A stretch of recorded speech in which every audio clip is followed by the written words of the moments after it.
mga kanegosyo, lalo na sa mga nanaypreneur. Narito na ang mga negosyong gawa ni nanay at para sa mga nanay.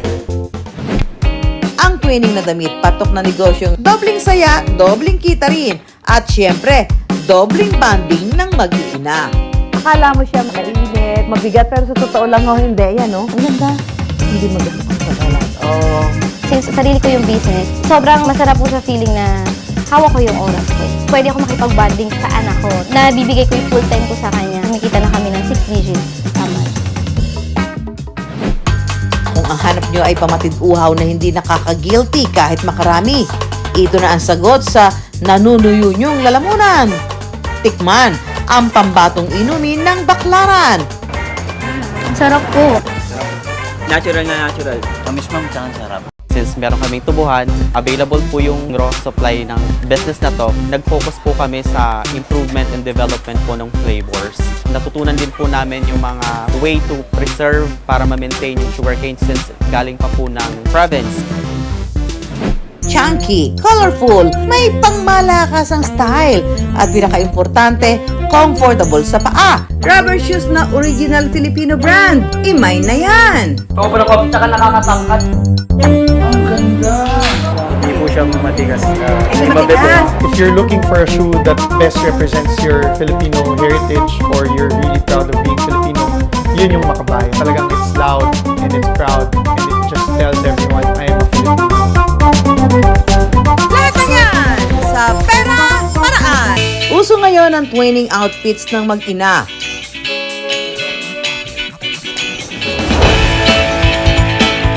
Double the style, double the cuteness. Ang twinning na damit, patok na negosyo ngayon ng isa pang nanay.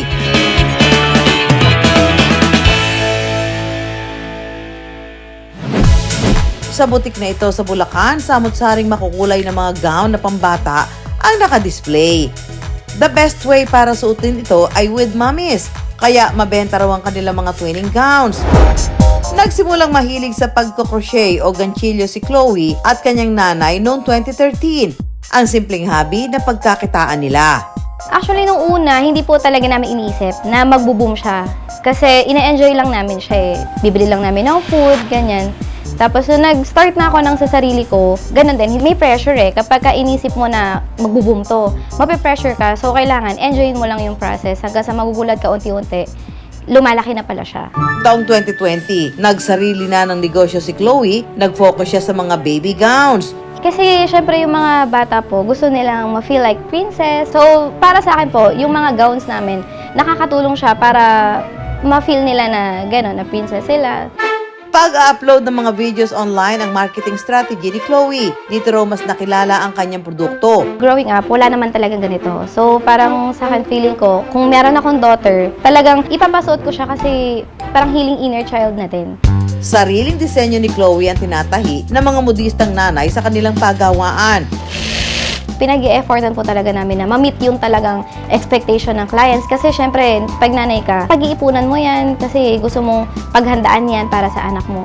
Minimake sure po namin na once na nakarating sa client yung gown, ganun ko siya gustong matanggap din.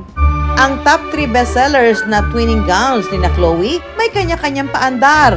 May pang fairy tale ang aura. So, etong color po na to is talagang naging bestseller sa amin dahil presko siyang tignan and yung mga flowers, so unique kasi siya.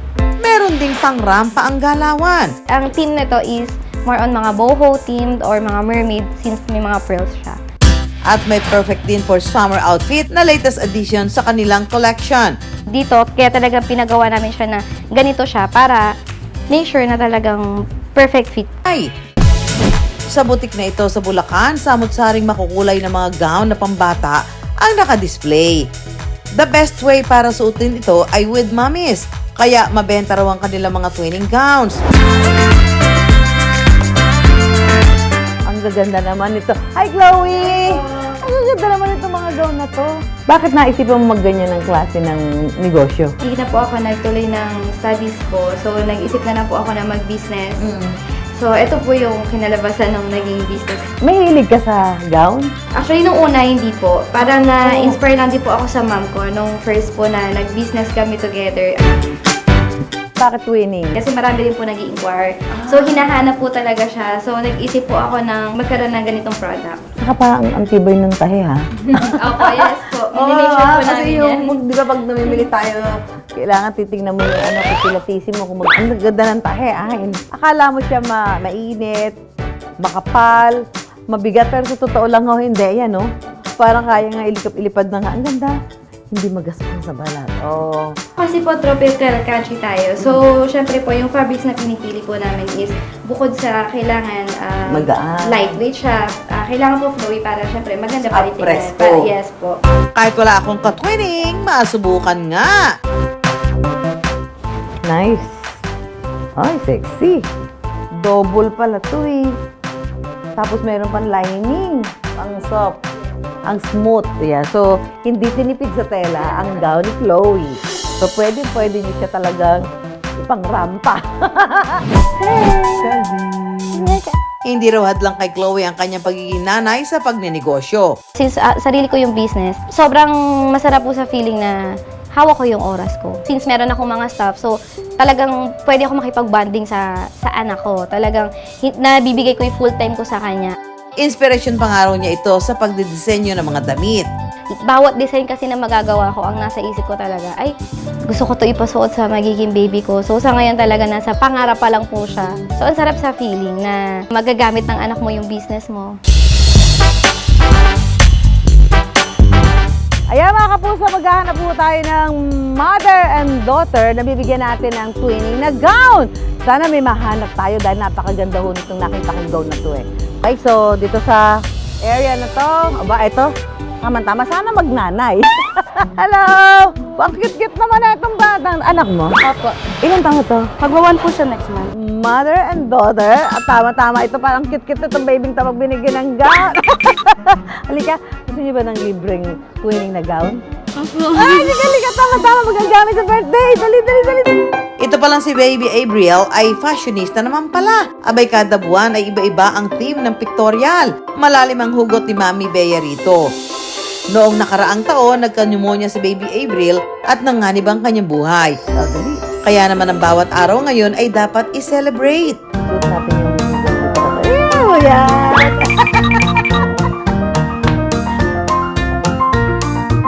O, ito na, presenting Mami Bea and Baby Abriel. Good time. Uy, bagat. Chloe, di ba? Cute. Yes po, parang mga manika.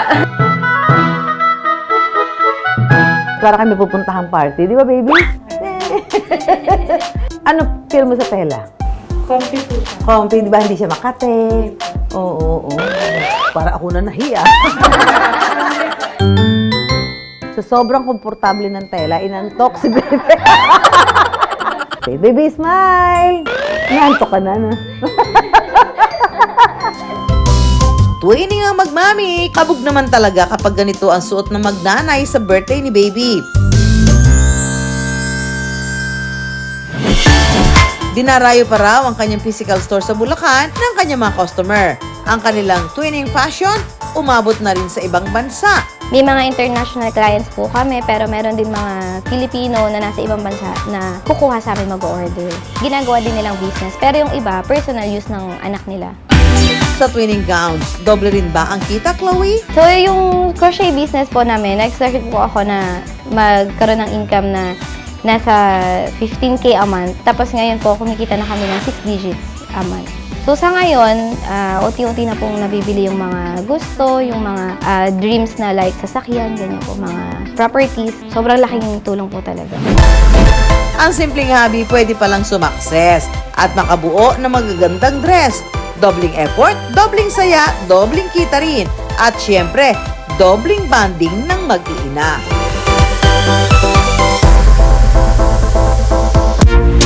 Ngayon tag-init, kanya-kanya tayong hanap ng paraan para mapawi ang matinding alinsangan. Magtampisaw sa dagat at swimming pool.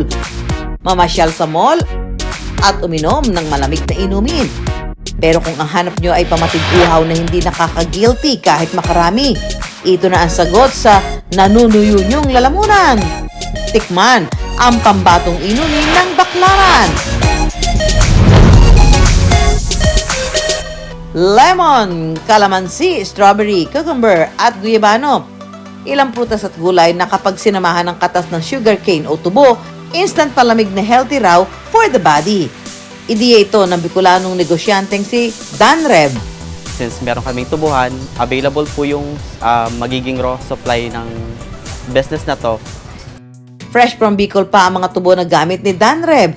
Ang mga nagtatanim nito mismong mga magulang niya na parehong magsasaka. Nang simulan niya ang negosyo noong 2017, naglabas siya ng puhunang 200,000 pesos. Ang in-outsource ko na lang po is yung mga equipment. Naging advantage sa akin na nakapag-travel ako sa ibang bansa and nagkaroon ako ng mga friends na nag-connect sa akin how to get po yung mga equipment. Sa kasamaang palad, hindi rin nagtagal ang sinimulan niyang negosyo. Makalipas ang 1 taon, kinailangan niya magsara dahil hindi na ito kumikita. Pero hindi nawala ng pag-asa si Dan Reb. Ginamit niya ang pagkakataong ito para ma-improve pa ang produkto. Of course, nag-focus po kami sa improvement and development po ng flavors. Natutunan din po namin yung mga way to preserve yung para ma-maintain yung sugarcane since galing pa po ng province. Makalipas ang ilang taon, tila nauhaw sa success si Dan Reb kaya muling binuksan ang natuyong negosyo. 2023 nang itayo niya ang King Cane Sugarcane Juice sa Ugbo sa Baclaran. At hindi nagtagal, mula sa wala, unti-unti na itong dinagsa. Noong 2023, dumumog po yung customers namin unexpectedly. Kahit parang 2 days pa lang kami nag-open, 3 days, ang dami na pong nakapila dito last year.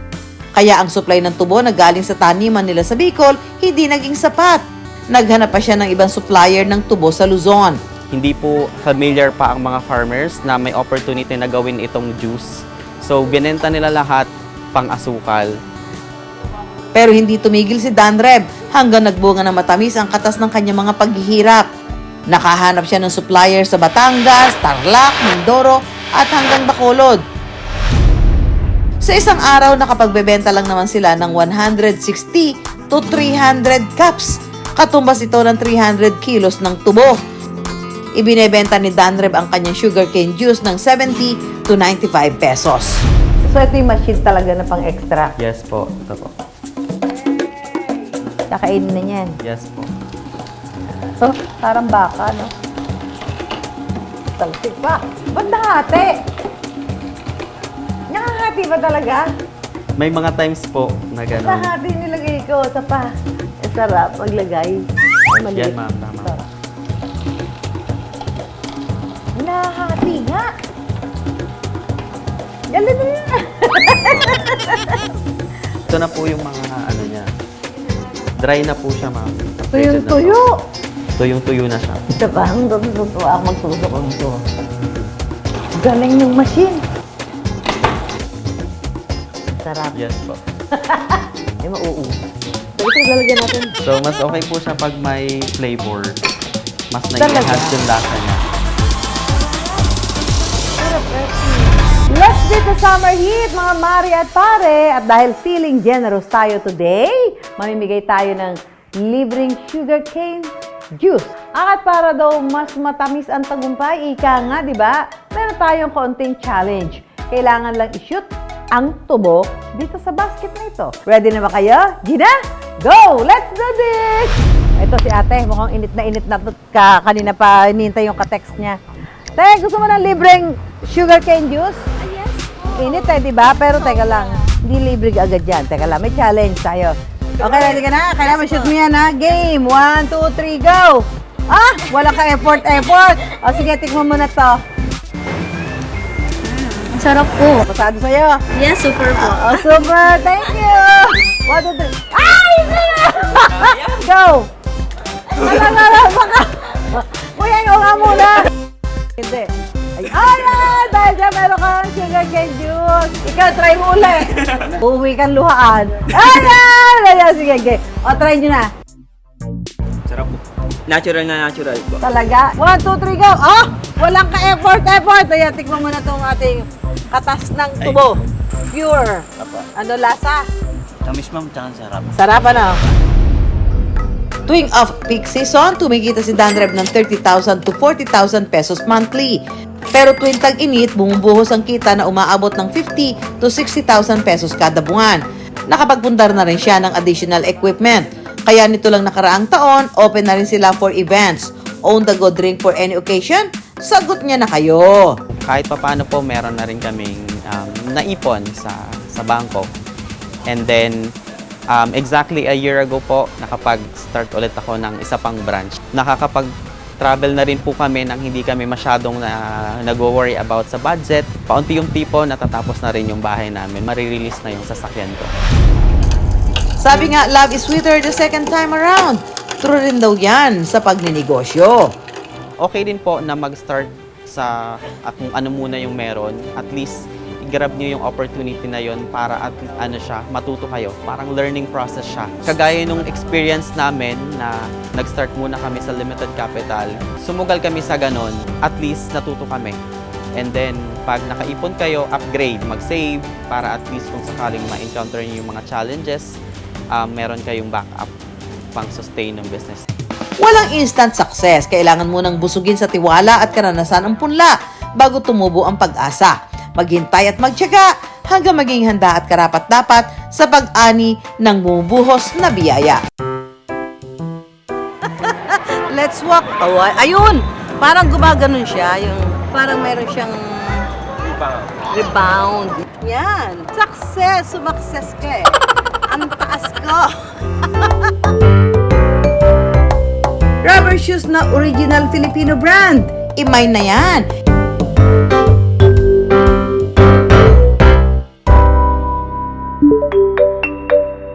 Minsan lang bibili ng sapatos kaya ito doon na ang pagiging choosy.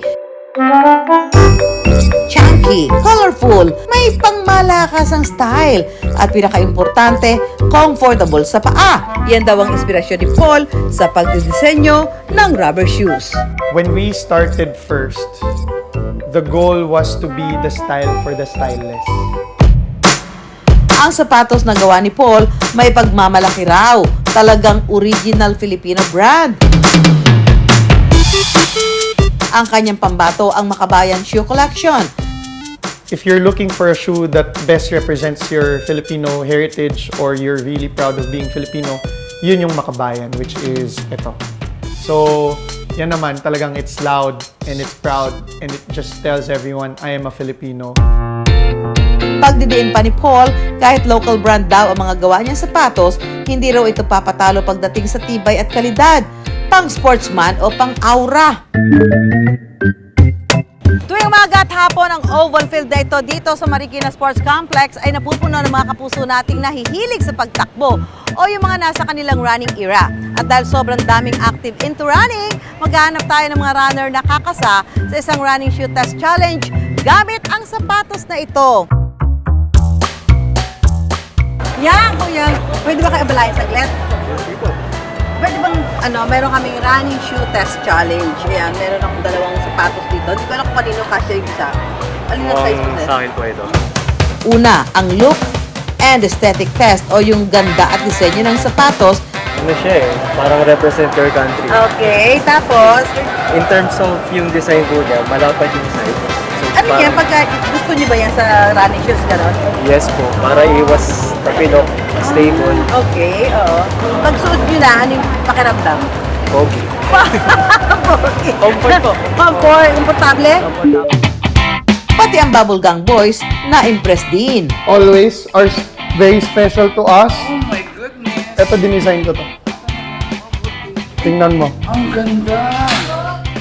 Proudly Pinoy, Makabayan para sa Totoo nga sabi Ayun, sa oh. balita, malambot talaga sa paa. Sobrang soft, saka nakakatangkad. At ano na, Kuya Kim, Makabayan Shoes din yun? So it became a community of individuals, influencers, and celebs na nagtutulungan, tinutulungan namin, we promote them, and then they promote us also. So doon kami lumaki.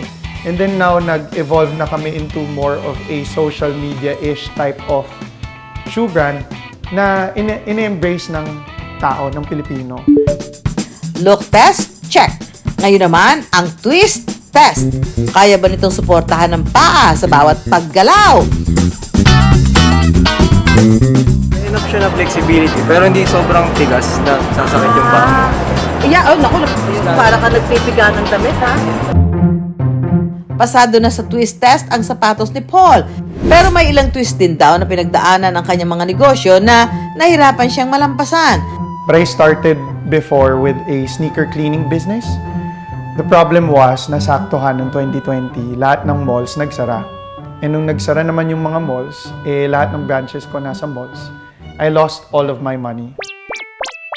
Ang 50,000 na natirang pera ni Paul, ginamit naman niyang puhunan para simulan ng sneaker business. Pinangarap ko rin naman to kahit nung nasa sneaker cleaning business pa lang ako, sinabi ko talaga, I will start a sneaker brand na paaga lang. So yung pandemic for me was God's intervention na parang papaagahin ko pa yung dream mo na magkaroon ng sneaker brand. Ito na yon. May 2 physical store na ang sapatos ni Paul. Pero mas nakilala raw ang kanilang brand sa live selling. Make that step, make it. Okay. So, bali ang ginagawa namin, nagla-live sell kami. Para yung mga iba na busy sa pag-scroll sa social media or mga nagpapahinga na, makikita nila yung live namin, then napapa-flex nila yung product. Makikita nila kung madali silang makapagtanong kung ano yung size na kailangan nila. Tapos, madali naming mahanap kung ano yung prefer nila na sapatos. Ang huling test, flexibility at brake test. Pang malakasan pa talaga at sumasabay sa galawan ng mga paa. Okay, so nung na-flex nyo na, komportable kayo. Pares. Comfortable po. Hindi po siya matigas. Hindi matigas. Tapos na ang mga test, oras na para tumakbo mga kuya. Go, go, go!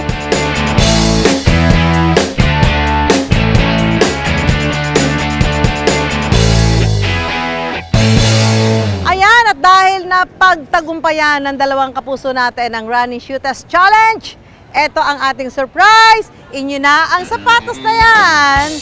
At 100 kayong beses iikot. Let's go, let's go. Kaya. Kaya? Runaway success din ang negosyo ni Paul dahil sa dami ng kanilang naibentang sapatos na umabot na sa mahigit 100,000 pares. Para ma-meet ang demand sa kanilang sapatos, nagpapagawa na rin sila ng maramihan sa ibang bansa. Mas mura doon because nandun na yung infrastructure. Mas affordable yung cost na yung quality sobrang taas. But wait, there's more! Mayroon din daw silang sapatos na pampatangkad. So, isa raw sa feature ng sapatos na ito ay yung height enhancer. Parang feeling mo, pag suot mo, tatangkad ka. O, halimbawa wala pa naman akong 5, di ba? Pag sinuot ko daw to, magiging parang feeling 5'9 ako. Taas ko na sa imagine mo, sumakses. Pero para mas maramdaman natin yung comfort ng sapatos nito, let's walk a while.